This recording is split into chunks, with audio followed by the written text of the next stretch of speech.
First off tonight to a Target 8 investigation into the controversy swirling around a deputy's death. A story involving strong words and accusations, discipline for state police investigators, and questions about financial settlements. Chris Yonkers, killed in a motorcycle crash a year ago. Now, Target 8 investigator Ken Kolker sorting out sordid details that all started at this scene. There's a lot at stake in the dispute over whether Deputy Christopher Yonkers was on duty when he died in a motorcycle crash last October. Workers' compensation, potentially $315,000 in federal death benefits, and carving his name on walls honoring fallen police officers.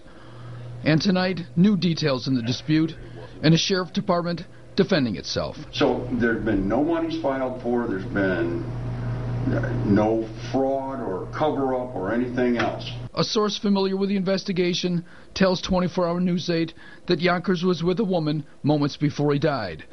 That woman, a volunteer firefighter, was the first to respond to the crash and tried to save his life. Sheriff Dar Leaf confirmed the department heard those same reports a week after Yonkers' funeral.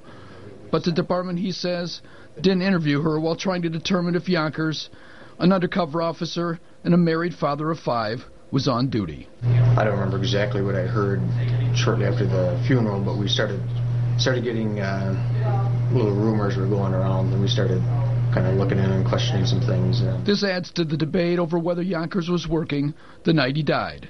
At first, police said he was off duty. Then, just before his funeral, Sheriff Leaf said he was on duty.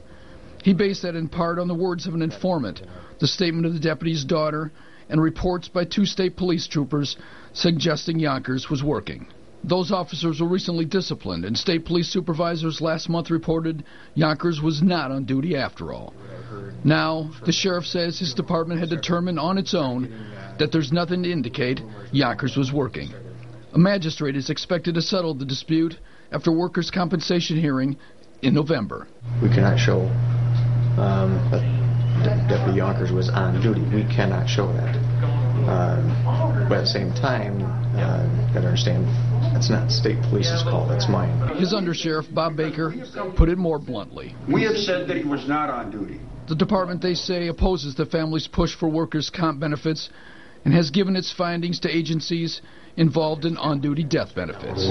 We did stop all benefits coming in from the line of duty deaths. We stopped from getting his name on the walls in Washington, D.C., and plus there's one on the east side of Michigan here. And we've stopped all that. Ken Kolker, 24-Hour News 8.